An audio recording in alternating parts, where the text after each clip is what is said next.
You used to see male lead characters as the very confident guys that always got things done, and they were the heroes or inspirational characters of the story.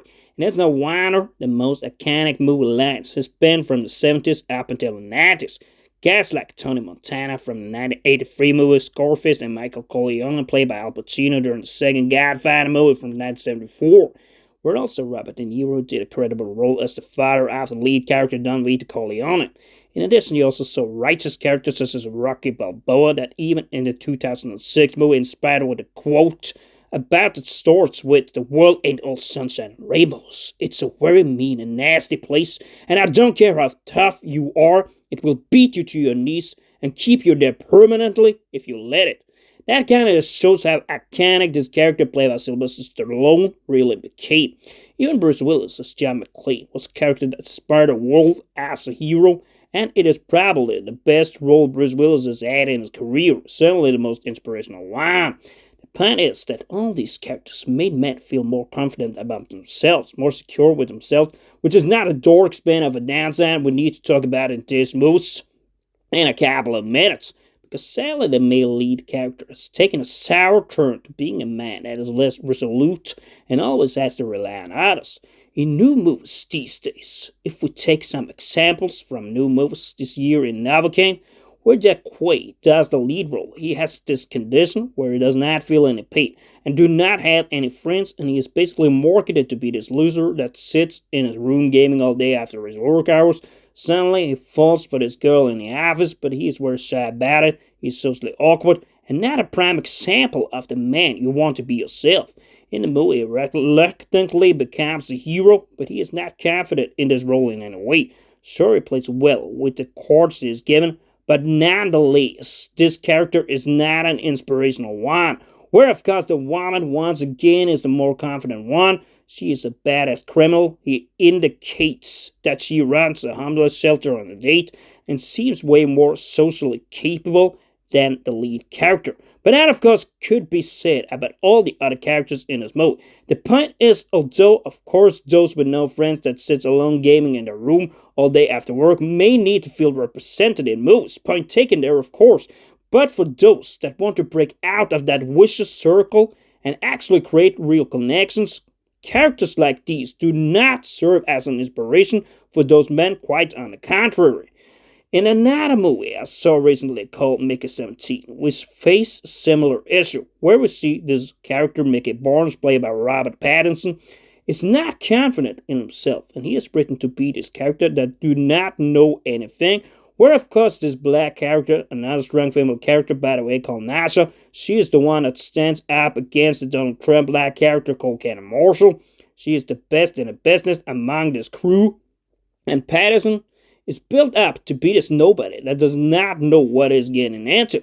Of course, he said that in his interview for the movie, that if he really was on something like that in real life situation, that would exactly be the character he would be. Nevertheless, he is marketed to be a loser in this movie, just like Jack Quaid in the other movie, and it does not really serve as an inspiration for young men. And people try to talk why we lack masculine men in society right now. Are you listening, Hollywood? You got something to work with here. He does indeed act a little bit different with the Mickey 18 character, and it is after all a sci-fi, so sure you have artistic freedom, but that does not mean that a female astronaut has to be the best astronaut in every movie compared to a male counterpart that is portrayed to be a loser. In Dune Part 2, you also have got Timothée Chalamet, which probably might be the DiCaprio of our time, given the roles he is getting.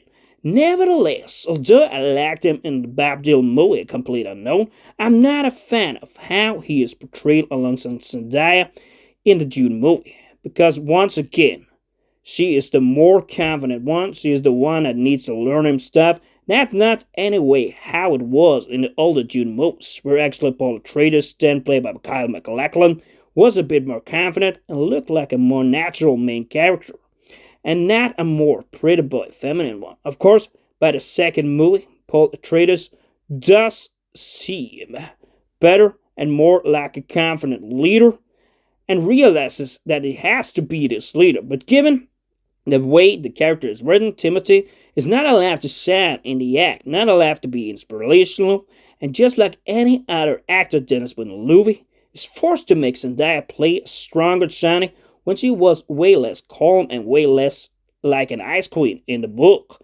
Naturally, it is because we need strong women in every movie now, and that needs to be balanced out by making the male lead less confident. But that is, of course, not in any way inspirational once again.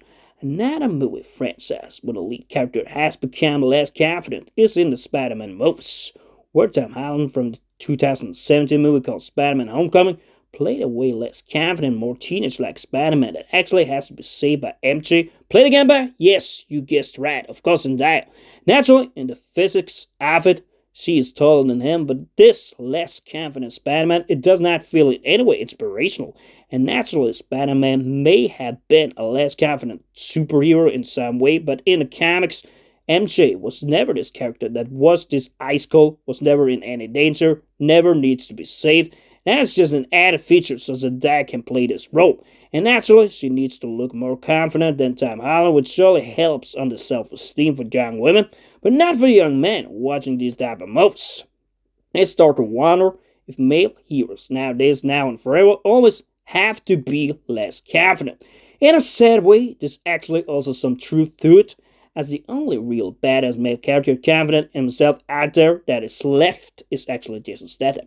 Nowadays, he finds himself mostly back at a low budget, like the new movie A Working Man, but nevertheless, he is the only real male lead character out there now, which of course is unrealistically made, but actually way more inspirational for young men than to see a male lead that either needs help all the time or are written as weaker so the female characters can be visualized to be stronger, despite it not being realistic.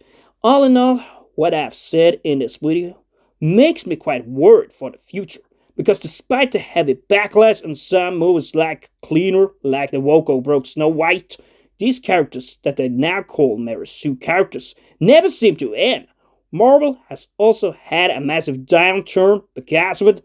Disney has had years with red in their numbers everywhere.